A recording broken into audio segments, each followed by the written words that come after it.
For those who have been missing the Silph Arena, it is back. Not in the form of the Silph Arena, it is now Devon Corp. So Devon Corp has risen from the ashes like a phoenix to replace what Silph used to be, and it's exactly the same thing. It's a global coordinated PvP competition. They release a new meta each month, and communities around the world can run a tournament using that meta, and the results of that contribute towards the global leaderboard. So before we get into this month's meta, the first month's meta, let's get the introductions out of the way. My name's Fish, this is Pallet Town PvP, and we do breakdowns of all these restricted metas in Go Battle League and in these grassroots formats. We have this is basically the TLDR version, the quick summary just to get the ball rolling for you so you can start building your team. But we also live stream an extended chat, a complete breakdown, where we basically do all the thinking for you. It's myself and champion battler Lyle Jeffs. We live stream that. It goes for like an hour or two, something like that. If you want to check that out, the link for that is in the description, or you can click here. In the meantime, let's go through the basics. And so the meta is, you've got 5 fighting type Pokemon. You've got to pick one of those, and then use that as your starting point to build the rest of your team out. Then there's some restricted picks where any Pokemon in that restricted list, you can pick up to 2 of those Pokemon. And then a pre-selected list of a whole bunch of other Pokemon, making 67 Pokemon in total for the meta. And basically how you start your team with the fighter determines how you build out the rest of your team. So of the fighters, let's look at the fighters first. Sirfetch'd and Poliwrath are the 2 that you want to focus on. They are head and shoulders above all the other fighters. Poliwrath, because of that, it's just so nicely balanced with Counter, Scald, and Icy Wind, like balanced with their fast move and charge move pressure, and the constant debuffs. Sirfetch'd, because it does so well against the Poliwrath specifically, but also, what was it? It was like, in the 0 shields, Sirfetch'd will beat all of them. In the 2 shields, Poliwrath will do the best. Or it's maybe the other way around. Like that. In the 2s and the 0s, one of these has the wood over all the others, and the other one does. Hope that made sense. So those are your fighters. I highly recommend one of those 2. Now, your restricted picks. The best one, by a mile, is Whiscash. It's like, it doesn't seem like that if you look at the scores, but I think just the way it plays with the debuffs, like, I think Whiscash is pretty much indispensable.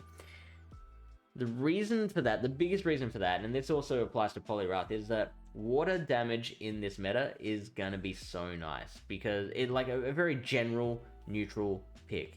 There's no grass in the meta, and there's no dragons, meaning the only thing that resists water is other waters.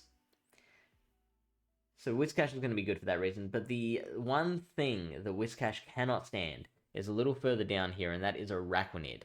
So I'm predicting a lot of Whiscash, and as a result, a lot of Araquanid. How do you want to combat the Araquanid? Well, you've got Chargebug is also in the extended list. Chargebug is going to be really, really good. You've got Runerigus, which will be great against the Araquanid, not so great against the Whiscash, and that applies for the Chargebug as well.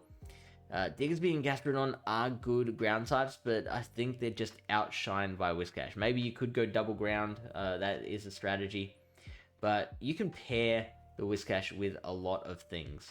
Yeah, basically, pair the Whiscash with something that beats Araquanid, and you've got a pretty solid core there. So then let's look at, we've established that water type damage in the meta is very general and neutral and safe and fun. So that means, how do you counter it? You've got 2 options, of course, and that is the grass damage. We've established Sirfetch'd has the Leaf Blade, and it's getting to that really quickly as well. 10 turns, which is one of the quickest in the game. You've got a lot of Pokemon with Trail Blades, like Ariados, Raichu now, Donphan has it, Skuntank. Then you've got some Grass Knotters, such as Minun, and an Energy Ball here in Galvantula. Galvantula is a restricted pick, whereas Minun is not. I do kind of like Minun because it would be a nice little core breaker to the Whiscash and the Araquanid as well. So you've got water and you've got grass damage. The other way to counter the waters are your electrics. And the electrics are a lot harder to run, I feel. Very glassy, apart from the Charger Bug, but that is a restricted pick. So Charger Bug is definitely my favorite electric. There is the Rainy Cast Bomb, which does have that safe water damage, but also has the Thunder to be able to counter other waters, in particular your Poliwrath. And Unova and Stunfisk also worth considering. That typing is really, really nice. You are also looking at the poisons. And that's kind of the only other typing we'll really look at here. Poisons are great against everything except the ground types. So, like, Gengar and Haunter are going to love your Araquanids and your fighters, but, one Mud Bomb from Whiscash and it's all over. Swalot is a similar thing, like Beedrill as well. The poison jabs are being resisted by Whiscash. So basically, poison is great against everything but your ground types. Don't bother with the unrestricted ground type picks. There's really not many that, apart from the Unova and Stunfisk, there's not many that will be super relevant, and do not run anything with a rock typing. So that's it for this meta. Hopefully that helped. Let us know what you plan to run in the comments, and may the leads be in your favor.